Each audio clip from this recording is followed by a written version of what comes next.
Un chien errant s'approche d'une jeune femme avec un portefeuille mystérieux rempli d'argent. Son comportement impressionnant a laissé tout le monde sans voix. Avant de regarder ce récit, n'oubliez pas de vous abonner à la chaîne pour que plus d'animaux soient aimés.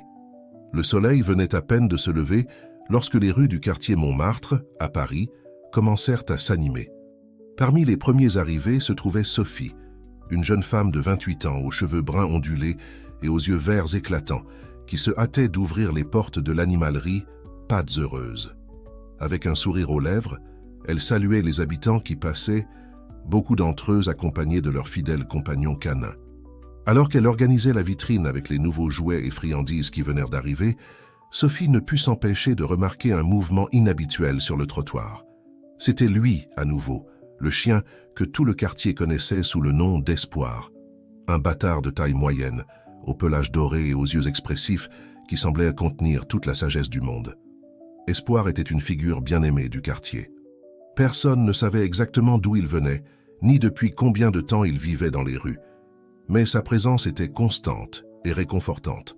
Toujours gentil, jamais agressif. Le chien semblait avoir un sixième sens pour consoler ceux qui étaient tristes ou aider ceux qui en avaient besoin.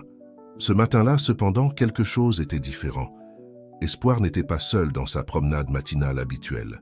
Dans sa gueule, il portait quelque chose que Sophie n'arrivait pas à identifier de loin. « Qu'as-tu là, mon ami ?» demanda Sophie, en se penchant hors de la porte de l'animalerie. À sa surprise, Espoir s'approcha d'un pas décidé, ses yeux fixés sur elle. En arrivant près d'elle, le chien lâcha l'objet qu'il portait directement dans les mains de Sophie. C'était un portefeuille en cuir marron, usé par le temps et l'utilisation. « Mon Dieu !» s'exclama Sophie, incrédule. Ses mains tremblaient légèrement alors qu'elle ouvrait le portefeuille. Ses yeux s'écarquillèrent en voyant le contenu. Plusieurs billets de 100 €, totalisant près de 1000 €. « Espoir, où as-tu trouvé ça ?» demanda-t-elle, sachant qu'elle n'obtiendrait pas de réponse verbale, mais espérant que le regard du chien pourrait lui donner un indice. Le chien se contenta de remuer la queue, comme s'il était fier de sa bonne action. Sophie regarda autour d'elle, essayant de voir s'il y avait quelqu'un qui cherchait désespérément un portefeuille perdu, mais la rue était relativement vide à cette heure matinale. Déterminée à faire ce qui était juste, Sophie commença à examiner le contenu du portefeuille à la recherche d'une quelconque identification. Parmi les documents, elle trouva un permis de conduire appartenant à un certain Pierre Durand. « Pierre Durand », murmura-t-elle pour elle-même, essayant de se rappeler si elle connaissait quelqu'un de ce nom dans le quartier. C'est alors qu'elle se souvint. C'était le nom du boucher qui travaillait à quelques pâtés de maison de là. Regardant Espoir, qui était toujours assis patiemment à côté d'elle, Sophie sourit. « Tu es incroyable, tu sais. Allons rendre ça à son propriétaire. » Elle prit le téléphone et appela la boucherie, expliquant la situation. De l'autre côté de la ligne, on entendit un soupir de soulagement si profond qu'il semblait capable de traverser l'appareil. « Mon Dieu du ciel, je n'y crois pas !» s'exclama Pierre. « J'étais désespéré. Cet argent, j'allais l'utiliser pour faire un acompte sur une moto. Je pensais avoir tout perdu. » Sophie convint d'attendre Pierre à l'animalerie. Pendant qu'elle attendait, elle ne put s'empêcher de réfléchir à l'extraordinaire événement. Comment un chien des rues pouvait-il avoir ce genre de compréhension? Comment Espoir savait-il qu'il devait lui apporter le portefeuille? Il ne fallut pas longtemps avant que Pierre n'arrive, essoufflé et les yeux embués d'émotion. En voyant Sophie avec le portefeuille en main, il courut pour l'embrasser. « Merci beaucoup. Vous n'avez pas idée de ce que cela signifie pour moi, » dit-il, la voix chargée d'émotion. Sophie sourit, mais secoua la tête. « En fait, le héros ici, c'est lui, » dit-elle, montrant Espoir qui observait la scène avec la tête légèrement inclinée. Pierre regarda le chien confus au début, mais son expression se transforma bientôt en pure admiration. « Ce chien a rapporté mon portefeuille ?» Sophie acquiesça, racontant comment Espoir était apparu avec le portefeuille ce matin-là. Pierre s'agenouilla, se mettant à la hauteur du chien, et tendit la main pour caresser sa tête. « Tu es un ange à 4 pattes, tu sais ?» dit-il, la voix chargée d'émotion. « Comment puis-je te remercier ?» À ce moment-là, une idée surgit dans l'esprit de Sophie. « Que diriez-vous de vous occuper de lui? Espoir est un chien des rues, mais tout le quartier l'adore. Peut-être est-il temps qu'il ait un vrai foyer. » Pierre regarda Espoir, puis Sophie, puis à nouveau le chien. Son visage s'illumina d'un sourire. « Vous savez quoi? Vous avez raison. Ce chien mérite tout l'amour du monde. » Tandis que Pierre caressait Espoir, promettant de s'occuper de lui désormais, les premiers clients de la journée commencèrent à arriver à l'animalerie. La nouvelle du chien héros se répandit rapidement, et bientôt une petite foule se forma autour d'eux. Parmi les curieux se trouvait Madame Leblanc, une dame âgée qui vivait dans le quartier depuis des décennies. Elle observait la scène avec un regard intrigué, comme si quelque chose ne correspondait pas parfaitement. « Ce chien », murmura-t-elle, plus pour elle-même que pour les autres. « Il y a quelque chose de familier en lui. » Sophie, remarquant le commentaire de Madame Leblanc, s'approcha d'elle. « Vous connaissez Espoir de quelque part ?» Madame Leblanc fronça les sourcils, ses yeux fixés sur le chien qui recevait maintenant des caresses de plusieurs personnes. « Je n'en suis pas sûre, ma chérie, mais il y a quelque chose en lui, quelque chose qui me rappelle une histoire que j'ai entendue il y a quelques années. » Avant que Sophie ne puisse en demander davantage, Pierre s'approcha avec Espoir à ses côtés. « Les amis, merci beaucoup pour tout. Je promets de bien m'occuper de ce héros, » dit-il en souriant et en caressant la tête du chien. Tandis que la foule se dispersait et que Pierre se préparait à emmener Espoir dans sa nouvelle maison, Sophie ne put s'empêcher de penser aux paroles de Madame Leblanc. Y avait-il plus dans cette histoire que ce qui apparaissait à première vue? La journée continua à l'animalerie avec des clients entrant et sortant, mais l'esprit de Sophie était ailleurs. Elle n'arrivait pas à s'arrêter de penser à Espoir et à l'incroyable séquence d'événements dont elle avait été témoin. Quelque chose lui disait que ce ne serait pas la dernière surprise que le mystérieux chien des rues apporterait dans leur vie. Alors que le soleil commençait à se coucher, peignant le ciel de Paris de teintes orange et rose, Sophie ferma le magasin avec un soupir satisfait. Ça avait été une sacrée journée. Alors qu'elle rentrait chez elle, elle ne put s'empêcher de sourire, pensant à comment un simple acte de bonté d'un chien des rues avait changé le cours de tant de vies en une seule journée. Elle ne savait pas que ce n'était que la partie émergée de l'iceberg. La véritable histoire d'Espoir, avec tous ses mystères et ses rebondissements, ne faisait que commencer à se dérouler. Les jours qui suivirent la découverte du portefeuille furent intenses dans le quartier de Montmartre. La nouvelle de l'exploit héroïque d'Espoir se répandit comme une traînée de poudre, devenant le sujet de conversation préféré des habitants. L'animalerie de Sophie, auparavant un endroit tranquille, bouillonnait maintenant de la curiosité des clients, tous désireux d'entendre plus de détails sur le chien qui était devenu une célébrité locale.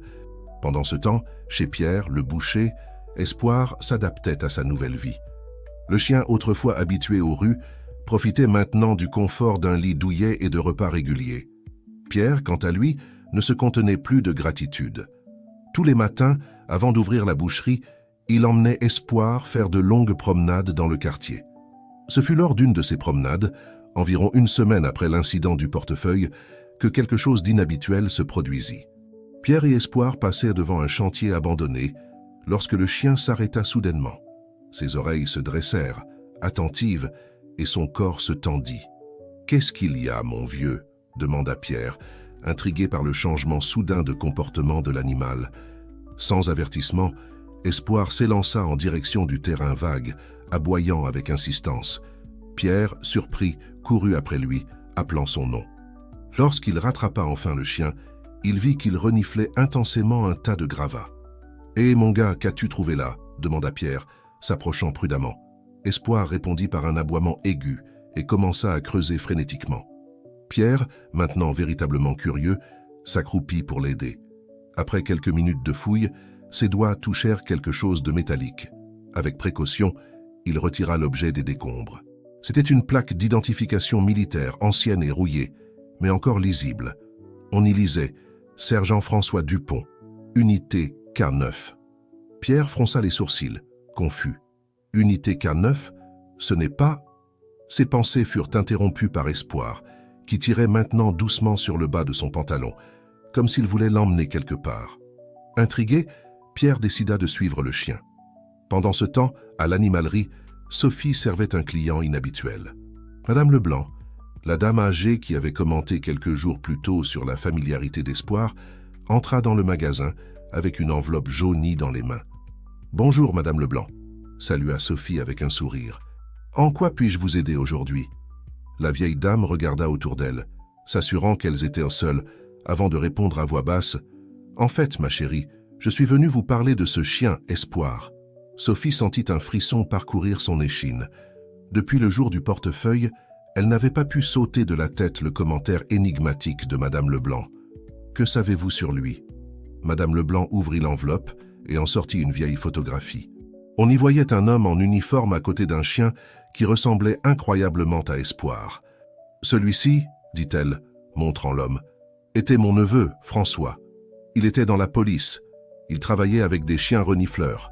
Celui-ci, elle indiqua le chien sur la photo, était son partenaire Brave. » Sophie prit la photo, l'examinant attentivement. La ressemblance était frappante. Mais comment est-ce possible? Cette photo semble avoir des années. Madame Leblanc acquiesça tristement. Elle a presque 10 ans. François est tombé gravement malade peu après que cette photo ait été prise. Brave a disparu le jour où mon neveu a été hospitalisé. Nous ne l'avons plus jamais revu. L'esprit de Sophie tournait avec les implications de cette révélation. Était-il possible qu'Espoir soit en réalité le chien policier disparu il y a si longtemps? Pendant ce temps, Pierre et Espoir étaient arrivés à une petite place au bout de la rue. Là, assis sur un banc, se trouvait un homme d'âge moyen, portant un uniforme de sécurité. En voyant Espoir, l'homme se leva brusquement, les yeux écarquillés de surprise. « Ce n'est pas possible !» murmura l'homme, fixant le chien du regard. Espoir, quant à lui, courut vers l'homme, aboyant joyeusement et remuant la queue avec enthousiasme. Pierre, confus, s'approcha. « Excusez-moi, vous connaissez ce chien ?» L'homme, les larmes aux yeux, s'agenouilla pour embrasser Espoir. Le connaître, c'est Brave, le meilleur chien renifleur que notre unité ait jamais eu. Pierre resta bouche bée. « Brave? Mais comment ça ?» L'homme se releva, essuyant ses yeux. « Je m'appelle Sébastien. Je travaillais dans l'unité K9 de la police il y a des années. Brave était le partenaire du sergent François Dupont, notre meilleur homme. » Pierre, se souvenant de la plaque qu'il avait trouvée, la sortit de sa poche et la montra à Sébastien. « Cela a-t-il quelque chose à voir ?» En voyant la plaque, Sébastien pâlit.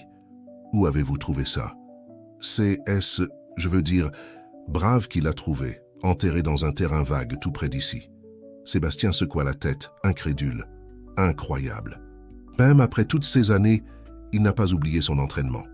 Pendant ce temps, de retour à l'animalerie, Sophie écoutait attentivement tandis que Madame Leblanc racontait plus sur l'histoire de François et Brave. François était passionné par son travail, disait la dame âgée. Lui et Brave étaient inséparables. Quand François est tombé malade, c'était comme si une partie de Brave était morte aussi. Sophie sentit un nœud dans sa gorge. Et qu'est-il arrivé à François? Madame Leblanc baissa les yeux. Il a été hospitalisé dans un état grave. Il est resté des mois à l'hôpital, luttant pour sa vie. Quand il s'est enfin rétabli, Brave avait déjà disparu. À ce moment-là, la clochette de la porte de l'animalerie tinta, annonçant l'arrivée d'un client. Sophie se retourna, prête à servir, mais fut surprise de voir Pierre entrer précipitamment, accompagné d'Espoir et de 2 hommes qu'elle ne reconnaissait pas. « Sophie !» s'exclama Pierre, essoufflé.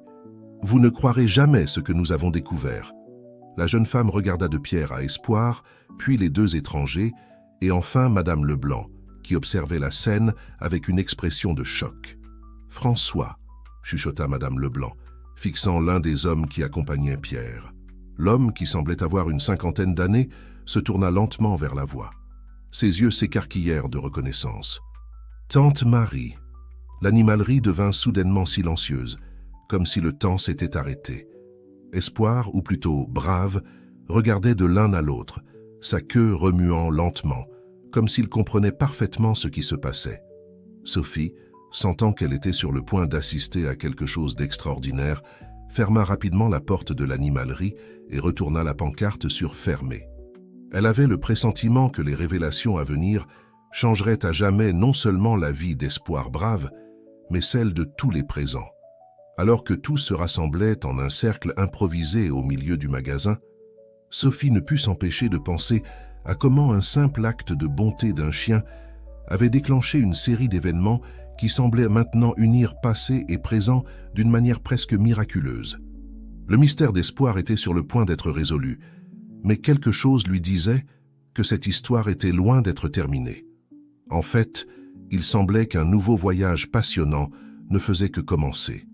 Le silence qui planait sur l'animalerie était presque palpable. Les regards se croisaient entre François, Madame Leblanc et Brave, chacun d'eux traitant l'incroyable retrouvaille.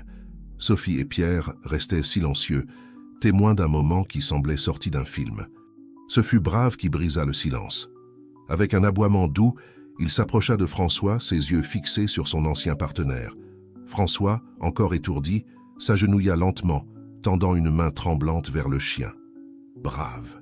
murmura-t-il, sa voix chargée d'émotion. Après tout ce temps, le chien n'hésita pas. D'un bond, il se jeta dans les bras de François, léchant son visage, tout en remuant frénétiquement la queue. Les larmes coulaient librement sur le visage de l'homme, tandis qu'il serrait son vieil ami dans ses bras. Madame Leblanc s'approcha, les yeux embués. « François, mon chéri, comment est-ce possible? Nous pensions que tu avais... » François regarda sa tante, un sourire triste sur les lèvres. « C'est une longue histoire, tante Marie, une que j'essaie encore de comprendre complètement moi-même. » Sophie, percevant l'intensité du moment, organisa rapidement quelques chaises en cercle. « Pourquoi ne nous asseyons-nous pas? Il semble que nous ayons beaucoup à discuter. » Tous acquiescèrent, s'installant. Brave se coucha aux pieds de François, refusant de s'éloigner ne serait-ce qu'un instant. François prit une profonde inspiration, passant la main dans ses cheveux grisonnants. Par où commencer? Tout semble si confus maintenant. Sébastien, qui avait jusque-là observé silencieusement, intervint. Peut-être par le début? Le jour où vous avez été hospitalisé? François acquiesça, reconnaissant pour la suggestion. Oui, ce jour-là, j'étais en opération avec Brave. C'était censé être une recherche de routine, mais quelque chose a mal tourné. Nous avons été pris en embuscade. J'ai été touché et Brave m'a sauvé. Il fit une pause caressant la tête du chien. La dernière chose dont je me souviens, c'est de voir Brave aboyer, appelant à l'aide. Après ça, le noir complet, Madame Leblanc sanglota doucement. Tu es resté dans le coma pendant des mois, mon chéri. Les médecins ne savaient pas si tu te réveillerais. François continua. Quand je me suis enfin réveillé, ma mémoire était fragmentée. Je ne me souvenais pas de grand-chose, pas même de mon propre nom. Les médecins ont appelé ça une amnésie traumatique. Sophie, qui écoutait attentivement, ne put contenir sa curiosité. « Mais comment avez-vous fini ici, dans notre quartier ?» François sourit tristement. « C'est la partie la plus étrange. Quand j'ai obtenu mon congé, j'étais confus, désorienté. Je ne savais pas où aller ni quoi faire. J'ai fini par errer sans but, vivant comme je pouvais. Ce n'est que récemment que j'ai commencé à récupérer certains souvenirs. » Pierre, qui était resté silencieux jusque-là, prit enfin la parole. « Et Brave. Comment a-t-il survécu toutes ces années ?» Tous les regards se tournèrent vers le chien, qui leva la tête en entendant son nom. Sébastien se racla la gorge. Après que François ait été hospitalisé, Brave est devenu agité. Nous avons essayé de le garder à l'unité, mais il s'échappait toujours. Un jour, il a simplement disparu. Nous l'avons cherché pendant des semaines, mais nous ne l'avons jamais retrouvé. Sophie sentit un nœud dans sa gorge. Alors il a cherché François tout ce temps. La révélation tomba comme une bombe sur tous les présents. La loyauté de Brave, sa persévérance à retrouver son partenaire perdu, touchait profondément chacun d'entre eux. François, visiblement ému, serra à nouveau Brave dans ses bras. « Tu n'as jamais abandonné, n'est-ce pas, mon vieux ?» Le moment fut interrompu par le son de la porte de l'animalerie s'ouvrant. Une femme entra précipitamment, ses yeux balayant l'environnement jusqu'à ce qu'il se pose sur François. « François !» s'exclama-t-elle, courant dans sa direction. François se leva, surpris. « Céline ?» La nouvelle venue se jeta dans les bras de François, sanglotant. « Je n'y ai pas cru quand Sébastien m'a appelé. Tu es vivant. » Madame Leblanc haleta. « Céline !»« Mon Dieu, ça fait si longtemps !» Sophie et Pierre échangèrent des regards confus, sentant qu'ils étaient témoins d'une nouvelle pièce s'ajoutant à ce puzzle émotionnel. Céline s'éloigna de François, essuyant ses larmes. « Excusez l'intrusion. Je suis Céline, je suis la femme de François. » Le silence tomba à nouveau sur le groupe.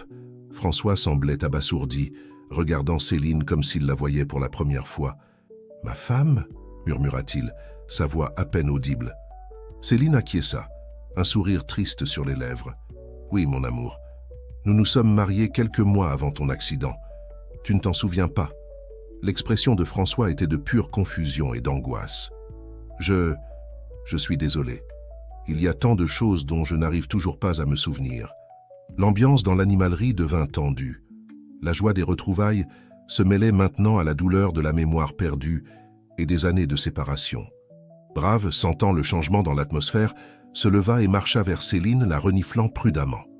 Après quelques secondes, il remua la queue et lécha sa main, comme s'il la reconnaissait. Céline sourit à travers ses larmes, caressant le chien. « Bonjour, Brave. Tu m'as manqué aussi. » Sophie, percevant le besoin de détendre un peu l'atmosphère, suggéra. « Et si nous faisions une pause, je peux préparer un café pour tout le monde. Je pense que nous avons besoin d'un moment pour digérer tout ça. » Tous s'acquiescèrent, reconnaissant pour la suggestion. Pendant que Sophie se dirigeait vers l'arrière-boutique pour préparer le café, les autres s'installèrent, formant de petits groupes de conversation. Pierre s'approcha de Sébastien, curieux des détails de la carrière policière de François et Brave. Madame Leblanc et Céline s'assirent ensemble, échangeant des histoires des années perdues, leur voix alternant entre rires et larmes. François resta assis, avec Brave à ses côtés, sa main reposant sur la tête du chien. Ses yeux erraient dans la pièce, observant les personnes qui faisaient partie d'une vie dont il luttait encore pour se souvenir complètement. Quand Sophie revint avec le café, elle trouva une scène qui mêlait émotion, confusion et espoir. Elle ne put s'empêcher de penser à quel point la vie pouvait être surprenante. Ce qui avait commencé comme un simple acte de bonté d'un chien errant s'était transformé en un réseau complexe de relations perdues et retrouvées. Tout en servant le café, Sophie remarqua que Brave l'observait attentivement. Dans les yeux du chien, elle vit une intelligence et une compréhension qui allaient au-delà de ce qu'elle aurait attendu d'un animal ordinaire. C'était comme si Brave savait exactement ce qu'il avait fait, comme si chaque pas qu'il avait fait ces dernières années avait été calculé pour arriver à ce moment. La journée était loin d'être terminée, et Sophie avait le pressentiment que d'autres surprises étaient à venir.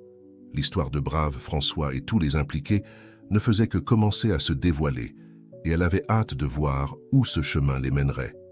Les jours qui suivirent les retrouvailles émouvantes à l'animalerie furent intenses pour tous les impliqués. François, luttant toujours pour récupérer ses souvenirs, commença à suivre des séances de thérapie intensive, toujours accompagné de Brave, qui refusait de quitter son côté.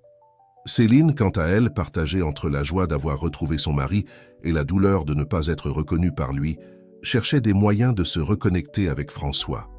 Elle passait des heures à raconter des histoires du passé, à montrer de vieilles photos et à visiter des lieux qu'ils avaient l'habitude de fréquenter ensemble. Par un après-midi ensoleillé, environ 2 semaines après les retrouvailles, Sophie décida de fermer l'animalerie plus tôt et d'organiser un pique-nique dans le parc local. Elle invita tous ceux impliqués dans l'histoire de Brave, sentant qu'un moment de détente pourrait aider à soulager les tensions et, qui sait, éveiller plus de souvenirs chez François. Le groupe se réunit à l'ombre d'un grand arbre. Sophie et Pierre étendirent des couvertures sur le sol et organisèrent la nourriture qu'ils avaient apportée. Madame Leblanc arriva peu après, portant un panier avec ses fameux beignets. Sébastien vint accompagné de sa femme Anna, qui était impatiente de rencontrer le légendaire Brave. François et Céline furent les derniers à arriver, marchant côte à côte, avec Brave trottant joyeusement devant eux. Malgré la proximité physique, la tension entre le couple était visible. François semblait distant, perdu dans ses pensées, tandis que Céline lui lançait des regards anxieux. Lorsque tout le monde fut installé, Sophie commença à distribuer les assiettes et les couverts. « J'espère que tout le monde a faim », dit-elle avec un sourire chaleureux. Pierre, toujours de bonne humeur, plaisanta. Avec l'odeur de ces beignets de Madame Leblanc, même ceux qui n'ont pas faim en ont. Le commentaire arracha des rires au groupe, brisant un peu la tension initiale. Brave, sentant l'ambiance plus légère, s'approcha de chaque personne, recevant des caresses et des friandises. Pendant qu'ils mangeaient et discutaient, Sébastien commença à raconter des histoires du temps où il travaillait avec François dans la police. « Vous n'avez pas idée à quel point ce duo était efficace ?» dit-il, désignant François et Brave. « Il y a eu une fois où ils ont trouvé une cargaison de drogue cachée dans un navire de fret. Personne n'arrivait à rien trouver, mais Brave a tout reniflé en quelques minutes. » François écoutait attentivement, les yeux fixés sur Brave. Soudain, il cligna des yeux plusieurs fois, comme s'il avait été frappé par quelque chose. « Je me souviens de ça, » murmura-t-il, sa voix tremblant légèrement. Céline lui prit la main, encourageante. « De quoi te souviens-tu, chérie ?» François ferma les yeux, se concentrant. L'odeur du sel, le bruit des vagues contre la coque du navire, Brave aboyant avec insistance près d'un conteneur. Tout le monde resta silencieux, attendant que François continue. Il ouvrit les yeux, une lueur de reconnaissance y brillant. Nous avions un code. Quand Brave trouvait quelque chose, je disais « mission accomplie, partenaire ». Et il, comme s'il avait entendu un signal, Brave se leva et donna 2 aboiements courts, suivis d'un long. François haleta, regardant le chien avec des yeux écarquillés. « Oui, c'est exactement comme ça qu'il répondait. » L'émotion s'empara du groupe. Céline serra François dans ses bras, des larmes de joie dans les yeux. Madame Leblanc applaudit, émue de voir son neveu récupérer un autre morceau de son passé. Encouragé par ce souvenir, Sébastien continua à raconter d'autres histoires de cas que lui, François et Brave avaient résolus ensemble. À chaque nouvelle histoire, François semblait se connecter davantage à son passé, complétant parfois des détails que Sébastien avait oubliés. Pendant ce temps, Sophie observait la scène avec un mélange de joie et de curiosité. Elle ne pouvait s'empêcher de se demander comment Brave avait survécu toutes ces années dans les rues, conservant ses compétences et, plus impressionnant encore, sa loyauté inébranlable envers François. Comme s'il lisait dans ses pensées, Pierre se pencha vers elle et chuchota. « C'est incroyable, n'est-ce pas? On dirait que Brave n'a jamais cessé d'être un chien policier, même en vivant comme un chien errant. » Sophie acquiesça, pensive. « Ça me fait penser, est-ce que pendant tout ce temps, il cherchait François ?» La conversation fut interrompue par une exclamation de Céline. « François, regarde, tu reconnais ça ?» Elle avait sorti une petite boîte de son sac et l'ouvrit, révélant 2 alliances en or. François prit l'une des alliances, l'examinant attentivement. Ses doigts tracèrent une inscription à l'intérieur de l'anneau. « Pour toujours ensemble », lut-il à voix haute. Soudain, son expression changea, comme si une écluse s'était ouverte dans son esprit. « Notre mariage », murmura-t-il, regardant Céline avec les yeux embués. « C'était par un après-midi d'automne. Tu portais une robe blanche avec de petites fleurs brodées. » Céline sanglota, couvrant sa bouche de ses mains. « Oui, oui, tu t'en souviens ?» François continua, les mots coulant comme si un barrage s'était rompu dans son esprit. Brave était le témoin. Il portait les alliances sur un petit coussin attaché à son cou. À ce stade, tous les présents étaient émus. Madame Leblanc pleurait ouvertement, tandis que Sébastien et Anna s'enlaçaient, touchés. Sophie et Pierre échangèrent des regards, se sentant privilégiés d'être témoins d'un moment aussi puissant. Brave, sentant l'émotion dans l'air, s'approcha de François et Céline, posant sa tête entre eux comme s'il voulait participer à l'étreinte. Le couple rit à travers les larmes, incluant leur fidèle ami dans leur moment de reconnexion. Alors que le soleil commençait à se coucher, peignant le ciel de teintes oranges et roses, le groupe resta dans le parc, partageant plus d'histoires, des rires et quelques larmes. L'atmosphère était emplie d'espoir et de renouveau. Cependant, tout n'était pas rose. Sophie remarqua que malgré les souvenirs récupérés, François semblait encore un peu distant, comme si quelque chose le troublait toujours. Elle ne put s'empêcher de se demander s'il y avait plus dans l'histoire de sa disparition que ce qui avait été révélé jusqu'à présent. À la fin de l'après-midi, alors que tout le monde commençait à se dire au revoir, Sophie prit Pierre à part. « Tu ne trouves pas qu'il y a quelque chose de plus dans cette histoire? Quelque chose que nous ne savons pas encore ?» Pierre fronça les sourcils, pensif. « Maintenant que tu le mentionnes, tu te souviens de cette plaque militaire que nous avons trouvée? Nous n'avons jamais découvert comment elle s'est retrouvée dans ce terrain vague. » Sophie acquiesça, une idée commençant à se former dans son esprit. « Je pense que nous devons enquêter un peu plus. J'ai le pressentiment que Brave a encore plus de secrets à révéler. » Alors que le groupe se dispersait, chacun rentrant chez soi, Sophie ne put s'empêcher de remarquer comment Brave la regardait, comme s'il comprenait parfaitement ce à quoi elle pensait. À ce moment-là, elle en était sûre. L'histoire de Brave et François était loin d'être terminée, et elle était déterminée à découvrir toute la vérité. Le lendemain matin du pique-nique au parc, Sophie arriva tôt à l'animalerie, son esprit rempli de questions sans réponse. Tout en organisant le magasin pour une nouvelle journée de travail, elle ne pouvait s'empêcher de penser au mystère qui entourait encore l'histoire de Brave et François. Peu après avoir ouvert les portes, Pierre apparut, portant 2 tasses de café fumant. « Bonjour Sophie, j'ai apporté un peu de carburant pour notre enquête, » dit-il avec un sourire complice. Sophie lui rendit son sourire, reconnaissante pour la caféine et la compagnie. « Merci Pierre. Alors toi non plus, tu n'as pas pu dormir en pensant à tout ça? Pierre secoua la tête, prenant une gorgée de son café. Pas du tout. J'ai passé la nuit à faire des recherches sur Internet sur d'anciens cas impliquant l'unité K9 de la police. Je n'ai rien trouvé de spécifique sur François et Brave, mais il fut interrompu par le son de la porte qui s'ouvrait. À leur surprise, Sébastien entra, l'air agité. « Bonjour », salua-t-il, regardant nerveusement par-dessus son épaule. « Je peux vous parler en privé ?» Intriguée, Sophie retourna l'écriteau de la porte sur « Fermé » et guida Sébastien et Pierre vers l'arrière-boutique. Une fois installé, Sébastien prit une profonde inspiration avant de parler. « Je n'ai pas tout dit hier », commença-t-il, sa voix basse et tendue. « À propos du jour où François a disparu, il y a plus dans cette histoire. » Sophie et Pierre échangèrent des regards inquiets. « Que voulez-vous dire, Sébastien ?» demanda doucement Sophie. Sébastien passa sa main sur son visage, visiblement perturbé. L'opération au cours de laquelle François a été blessé, ce n'était pas une recherche de routine, comme nous l'avons dit. Nous enquêtions sur un réseau de corruption au sein même de la police. Le choc était visible sur les visages de Sophie et Pierre. « De la corruption? Mais comment ?» commença Pierre, mais Sébastien l'interrompit. « Nous avons découvert que certains officiers haut gradés étaient impliqués avec des trafiquants. François et moi étions les seuls à tout savoir. Cette nuit-là, nous devions rencontrer un informateur qui avait des preuves concrètes. Sophie sentit un frisson lui parcourir l'échine. Alors l'attaque... Sébastien acquiesça sombrement. Ce n'était pas un accident. Quelqu'un savait que nous serions là. François a reçu une balle et moi, j'ai fui comme un lâche. Le silence qui suivit était lourd, chargé d'implications. Pierre fut le premier à le briser. « Mais pourquoi nous dites-vous cela maintenant ?» Sébastien les regarda tous les deux, ses yeux pleins de culpabilité et de peur. « Parce qu'hier, après le pique-nique, j'ai reçu un message anonyme. Il disait « Le chien s'est souvenu. Vous auriez dû vous assurer qu'il avait oublié. » Sophie haleta. « Vous pensez que Brave pourrait avoir été témoin de quelque chose cette nuit-là ?»« Oui, » compléta Sébastien.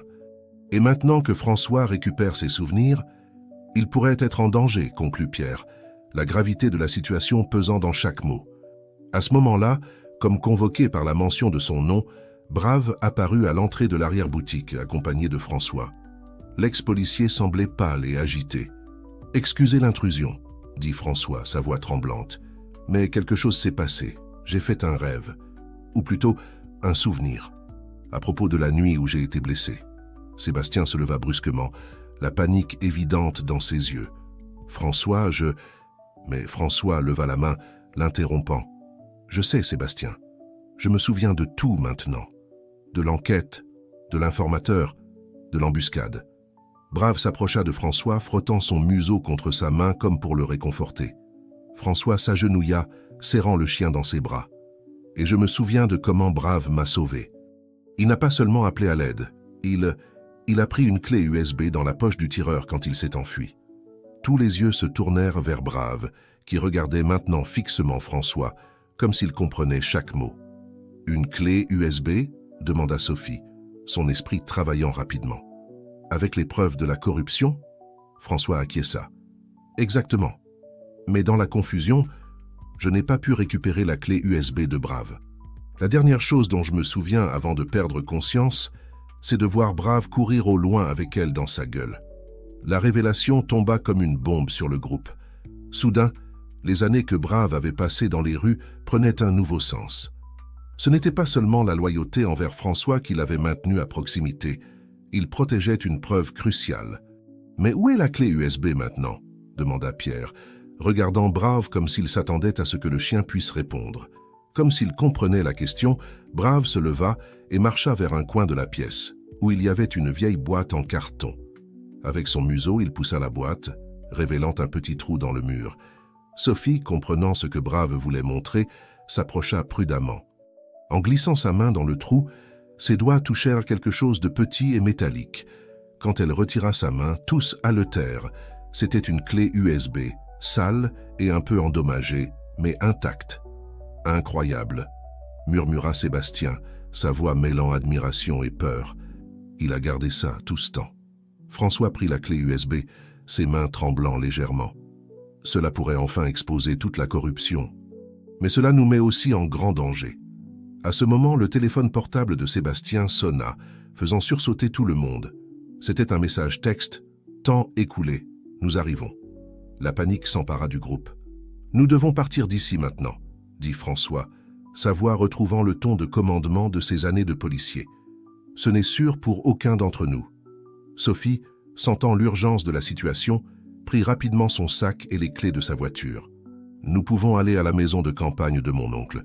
C'est à quelques heures d'ici, bien isolé. » Alors que le groupe se hâtait de sortir par l'arrière de la boutique, Brave en tête, comme s'il était en mission, Sophie ne put s'empêcher de penser à quel point sa vie avait changé drastiquement en si peu de temps. Ce qui avait commencé comme un simple acte de bonté d'un chien errant s'était transformé en une dangereuse intrigue de corruption et de loyauté. Tandis qu'elle conduisait hors de la ville, avec François, Sébastien, Pierre et Brave dans la voiture, Sophie savait qu'ils étaient sur le point de s'embarquer dans un voyage qui changerait leur vie à jamais. Le mystère de Brave était loin d'être résolu, et les dangers qui les attendaient étaient plus réels que n'importe lequel d'entre eux aurait pu l'imaginer. Le soleil se couchait déjà à l'horizon lorsque la voiture de Sophie arriva enfin à la maison de campagne de son oncle. La propriété, entourée d'une dense végétation, semblait être une oasis de tranquillité au milieu de la turbulence des événements récents. Alors que tout le monde descendait de voiture, visiblement épuisé par le voyage tendu, Brave fut le premier à explorer le nouvel environnement, son museau en l'air, captant les odeurs inconnues. « Bienvenue dans notre cachette temporaire », dit Sophie, ouvrant la porte de la maison simple mais accueillante. « Ce n'est pas luxueux, mais ça devrait faire l'affaire pour l'instant. » François, tenant toujours fermement la clé USB, regarda autour de lui avec des yeux fatigués. « C'est parfait, Sophie. Merci de nous avoir amenés ici. » Sébastien, qui avait été inhabituellement silencieux pendant le voyage, prit enfin la parole. « Que faisons-nous maintenant ? Nous ne pouvons pas rester cachés pour toujours. » Pierre, toujours pragmatique, suggéra « D'abord, nous devons voir ce qu'il y a sur cette clé USB. Les informations qu'elle contient pourraient nous donner une direction. » Tous acquiescèrent, et bientôt ils étaient rassemblés autour de l'ordinateur portable que Sophie avait apporté. D'une main tremblante, François inséra la clé USB. Pendant quelques secondes tendues, rien ne se passa. Puis, soudainement, l'écran se remplit de fichiers. Rapports de police, photos, enregistrements audio. « Mon Dieu !» murmura Sébastien, les yeux écarquillés en parcourant les documents. « C'est bien plus grand que ce que nous imaginions. Il y a des noms de politiciens, de juges, d'hommes d'affaires. » Sophie, observant les réactions de François et Sébastien, ne put s'empêcher de remarquer le poids de la responsabilité qui pesait sur leurs épaules. « Que comptez-vous faire de ces informations ?» François se leva, passant sa main sur son visage dans un geste de fatigue et d'inquiétude. La chose juste serait de remettre tout cela aux autorités compétentes. Mais après tout ce qui s'est passé, comment pouvons-nous faire confiance à qui que ce soit? Le silence qui suivit fut rompu par un aboiement soudain de Brave. Le chien était à la fenêtre, les oreilles dressées, en alerte. Pierre s'approcha prudemment, jetant un coup d'œil à l'extérieur. « Je ne vois rien, mais peut-être devrions-nous être prudents. Qui sait si nous n'avons pas été suivis ?» La tension dans l'air était palpable. Sophie commença à fermer les rideaux, tandis que Sébastien vérifiait que toutes les portes étaient verrouillées. « Peut-être devrions-nous nous relayer pour monter la garde », suggéra François, son expérience de policier refaisant surface. « Nous ne pouvons pas baisser notre garde. » Pendant qu'ils organisaient les tours de garde, Sophie ne put s'empêcher de réfléchir à quel point sa vie avait changé drastiquement en si peu de temps. Il y a quelques semaines, sa plus grande préoccupation était de gérer l'animalerie. Maintenant, elle se retrouvait au milieu d'une intrigue digne d'un film à suspense. La nuit avança lentement. François prit le premier tour de garde avec Brave fidèlement à ses côtés. Les autres essayèrent de se reposer, mais leur sommeil était agité, perturbé par des cauchemars et des inquiétudes. Pendant son tour de garde, Sophie observait l'obscurité à l'extérieur, son esprit repassant les événements qui les avaient amenés ici. C'est alors qu'elle remarqua Brave s'approchant silencieusement, ses yeux brillant dans la pénombre. « Hé, mon grand !» chuchota-t-elle, caressant la tête du chien. « Tu es vraiment spécial, tu sais? Tu as gardé ce secret pendant si longtemps. » Brave inclina la tête, comme s'il comprenait vraiment ses paroles. Puis, à la surprise de Sophie, il se tourna et marcha vers un coin de la pièce, où se trouvait une vieille commode. Avec son museau, il pointa avec insistance vers l'un des tiroirs. Intriguée, Sophie s'approcha et ouvrit le tiroir. Au fond, cachée sous quelques vieux papiers, se trouvait une enveloppe jaunie. D'une main tremblante, elle l'ouvrit. « Les amis !» appela-t-elle à voix basse, mais urgente. « Je crois que nous avons trouvé quelque chose. » En quelques minutes, tout le monde était réveillé et rassemblé autour de la table de la cuisine. Sophie étala le contenu de l'enveloppe. C'étaient de vieilles photos et ce qui semblait être une lettre. François prit l'une des photos, son expression passant de la curiosité au choc. « C'est mon père !»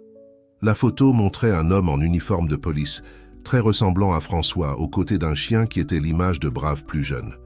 Sébastien, regardant par-dessus l'épaule de François, haleta. « Attendez une minute, je me souviens de cette histoire. Votre père a aussi travaillé dans l'unité K9, n'est-ce pas? Il est mort en service, si je ne me trompe pas. » François acquiesça lentement, ses souvenirs revenant par vagues. « Oui, je n'étais qu'un enfant quand c'est arrivé. On m'a toujours dit que c'était un accident pendant une opération, mais... » Il prit la lettre d'une main tremblante et commença à lire à voix haute. « Mon cher fils, si tu lis ceci, cela signifie que mes soupçons étaient corrects et que je ne serai plus là pour te protéger. Il y a un réseau de corruption profond dans notre force de police, atteignant des niveaux que tu peux à peine imaginer. J'ai découvert quelque chose qui pourrait tout exposer, mais cela m'a mis en danger. Fais confiance à Sergent. C'était le nom du chien de mon père. Il a été entraîné pour protéger non seulement moi, mais la vérité.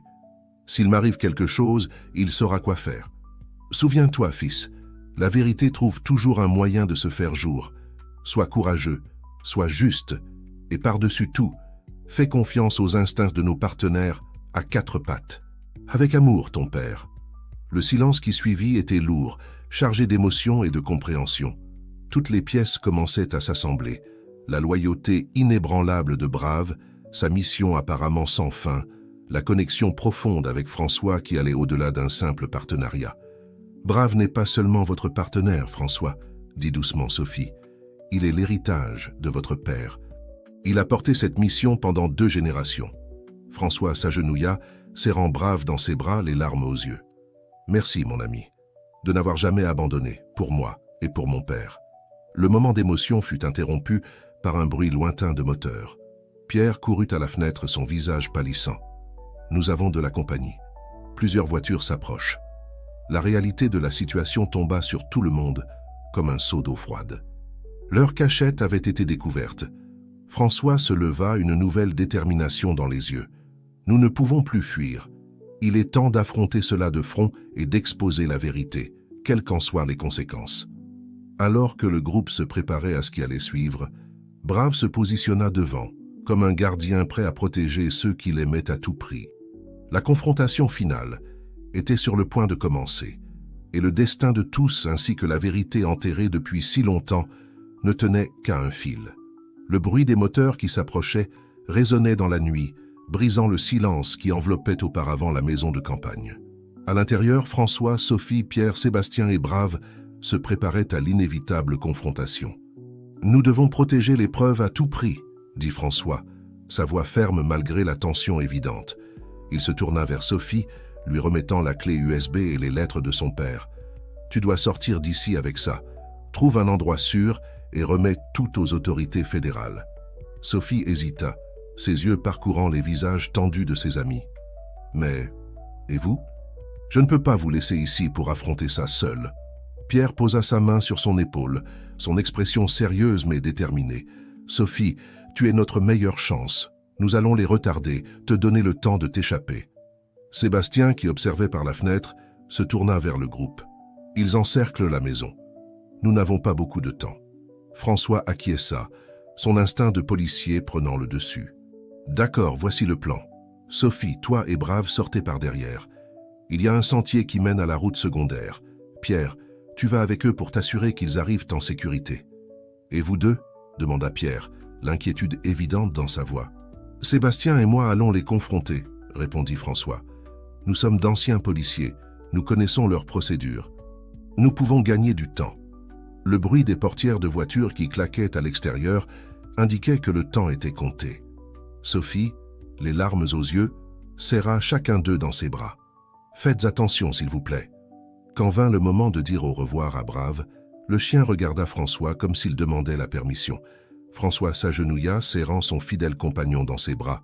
« Vas-y, mon vieux, protège Sophie et l'épreuve. Je te fais confiance. » Avec un dernier regard en arrière, Sophie, Pierre et Brave disparurent par la porte de derrière, engloutis par l'obscurité de la nuit. À peine étaient-ils sortis qu'une voix amplifiée par un mégaphone résonna de l'extérieur. « Attention, vous êtes cernés! Sortez les mains en l'air !» François et Sébastien échangèrent un regard. Il était temps d'affronter leur passé et de se battre pour l'avenir. Pendant ce temps, Sophie, Pierre et Brave couraient sur le sentier obscur, guidés uniquement par la faible lumière de la lune. Le cœur de Sophie battait frénétiquement, non seulement à cause de l'effort physique, mais aussi à cause de l'inquiétude pour ses amis laissés derrière. Soudain, Brave s'arrêta, ses oreilles en alerte. Avant que Sophie ou Pierre ne puissent réagir, le bruit de branches qui craquent résonna près d'eux. « Merde, ils ont dû nous voir sortir », chuchota Pierre, tirant Sophie derrière un gros arbre. Brave, cependant, avait d'autres plans. Avec un regard déterminé vers Sophie, il prit la clé USB qu'elle tenait dans sa gueule et s'élança dans la direction opposée, aboyant fort. « Brave, non !» Sophie essaya de le rappeler, mais Pierre la retint. « Il nous donne une chance », dit Pierre, sa voix urgente. « Allons-y, nous devons continuer. » Le cœur lourd, Sophie suivit Pierre, priant silencieusement pour la sécurité de Brave. De retour à la maison, François et Sébastien étaient sortis les mains en l'air, faisant face à un groupe de policiers lourdement armés. À leur tête se trouvait un homme que François reconnut immédiatement, le colonel Dubois, l'un des noms mentionnés dans les fichiers de la clé USB. « Eh bien, dit Dubois, un sourire froid sur les lèvres. « Si ce ne sont pas nos collègues disparus, vous nous avez manqué, les gars. »« C'est fini, Dubois, répondit François, sa voix ferme. Nous avons toutes les preuves de votre corruption et de celles de vos complices. » Le sourire de Dubois vacilla un instant, mais il se reprit rapidement. « Des preuves? Quelles preuves? Tout ce que je vois, ce sont 2 ex-policiers perturbés qui ont abandonné leur poste. » À ce moment-là, le son d'aboiements et de cris résonna depuis la forêt. Le sourire de Dubois s'élargit. « On dirait que nous avons trouvé vos petits amis. Vous feriez mieux de nous dire où sont ces fameuses preuves si vous ne voulez pas que les choses deviennent désagréables. » François et Sébastien échangèrent des regards tendus. Ils savaient qu'ils devaient gagner du temps, espérant que Sophie et Pierre réussiraient à s'échapper avec les preuves. Pendant ce temps, dans la forêt, Brave courait, se faufilant habilement entre les arbres, menant ses poursuivants loin de Sophie et Pierre. Des années dans les rues avaient aiguisé ses instincts de survie, et maintenant, il les utilisait pour protéger ceux qu'il aimait. Sophie et Pierre continuaient leur fuite désespérée, le son distant de la poursuite de Brave résonnant derrière eux. Finalement, après ce qui sembla une éternité, ils atteignirent la route secondaire. « Et maintenant » halta Sophie, regardant anxieusement autour d'elle. Comme en réponse à sa question, des phares apparurent au tournant de la route. Pierre se plaça de manière protectrice devant Sophie, prête au pire. Mais lorsque le véhicule s'arrêta, une figure familière en sortit. C'était Céline, la femme de François. « Vite, montez !» cria-t-elle, leur faisant signe frénétiquement. Sans prendre le temps de poser des questions, Sophie et Pierre se jetèrent dans la voiture. Tandis que Céline accélérait, Sophie regarda par la fenêtre arrière, le cœur serré d'inquiétude pour Brave, François et les autres. De retour à la maison de campagne, la tension était palpable. Dubois et ses hommes commençaient à s'impatienter. « Assez de jeu !» gronda Dubois, faisant un geste à ses hommes. « Fouillez la maison, trouvez ses preuves. » C'est à ce moment qu'un hurlement familier déchira l'air de la nuit. Tous se tournèrent pour voir Brave émerger de la forêt, la clé USB toujours fermement dans sa gueule. Le temps sembla se figer un instant. François, voyant l'opportunité, cria « Maintenant, Sébastien !» Dans un mouvement rapide, les 2 ex-policiers renversèrent les hommes les plus proches, semant la confusion. Brave, comprenant le plan sans besoin de commande, courut vers François. Le chaos s'installa. Des coups de feu furent tirés, des ordres criés. Au milieu de la confusion, François réussit à récupérer la clé USB de Brave. « Cours, mon vieux !» cria-t-il, donnant une tape à Brave pour qu'il s'enfuit. Mais avant qu'il ne puisse faire un autre mouvement, François ressentit une douleur aiguë dans son épaule. Il chancela, voyant le sourire triomphant de Dubois, qui tenait une arme fumante. « Fin du jeu, François » dit Dubois, s'approchant. À ce moment-là, le son de sirène déchira l'air. Des voitures de la police fédérale surgirent sur la route, suivies par des fourgons de chaînes de télévision. Dubois regarda autour de lui, choqué. « Quoi? Comment ?» Céline sortit de l'une des voitures, suivie par Sophie et Pierre. « C'est fini, Dubois, » dit-elle, sa voix chargée d'émotion. « Les preuves ont déjà été remises aux autorités compétentes, et les médias sont là pour s'assurer que tout se passe dans la transparence. » Tandis que Dubois et ses hommes étaient désarmés et arrêtés, des ambulanciers accoururent pour s'occuper de François. Brave, fidèle comme toujours, ne quittait pas le côté de son partenaire. Sophie s'approcha, des larmes de soulagement dans les yeux. « Nous avons réussi, » murmura-t-elle, caressant Brave. « Vous deux êtes de vrais héros. » Alors que François était emmené vers l'ambulance, il serra la main de Sophie. « Merci, » dit-il, sa voix faible mais reconnaissante, « d'avoir cru en nous, en Brave. Vous êtes aussi une héroïne. » Les lumières des voitures de police et des ambulances illuminèrent la nuit, marquant la fin d'une ère de corruption et le début d'un nouveau voyage vers la justice. Et au centre de tout cela, un chien loyal qui n'avait jamais abandonné sa mission, prouvant que parfois les plus grands héros viennent sur quatre pattes. Dans les semaines qui suivirent, l'affaire fit la une des journaux dans tout le pays. L'ampleur de la corruption mise au jour par les preuves de la clé USB secoua le système judiciaire et policier jusqu'à ses fondations. De nombreux hauts fonctionnaires, juges et politiciens furent arrêtés et traduits en justice. François, une fois remis de sa blessure, devint un témoin clé dans les procès qui suivirent. Sa réapparition et son témoignage, combinés aux preuves irréfutables fournies par Brave, permirent de démanteler un réseau de corruption qui s'étendait sur des décennies. Brave, quant à lui, devint un héros national. Son histoire de loyauté et de persévérance toucha le cœur de millions de personnes. Des propositions affluèrent pour faire des films et écrire des livres sur son incroyable parcours. Sophie, avec l'aide de Pierre, transforma son animalerie en un refuge pour animaux abandonnés, s'inspirant de l'histoire de Brave pour promouvoir l'adoption et le bien-être animal. Le refuge devint rapidement célèbre, attirant des bénévoles et des donateurs de tout le pays. Céline et François, leur amour ravivé par les épreuves qu'ils avaient traversées ensemble, décidèrent de renouveler leurs vœux de mariage. La cérémonie eut lieu dans le parc où ils avaient eu leur pique-nique révélateur, avec Brave comme invité d'honneur. Sébastien, rongé par la culpabilité de sa fuite passée, se consacra à la réforme du système policier. Il mit en place de nouveaux programmes de formation, mettant l'accent sur l'intégrité et l'éthique, utilisant son expérience personnelle comme une leçon puissante. Un an jour pour jour après la confrontation finale à la maison de campagne, le groupe se réunit à nouveau pour un pique-nique commémoratif. Assis sur la même pelouse où tant de souvenirs avaient ressurgi, ils réfléchirent à quel point leur vie avait changé. « Qui aurait cru qu'un chien errant pourrait déclencher tout cela ?» dit Pierre, caressant affectueusement Brave qui était allongé au centre du groupe. Sophie sourit, regardant autour d'elle ses amis devenus une famille. Brave nous a montré que la loyauté et la persévérance peuvent vraiment changer le monde.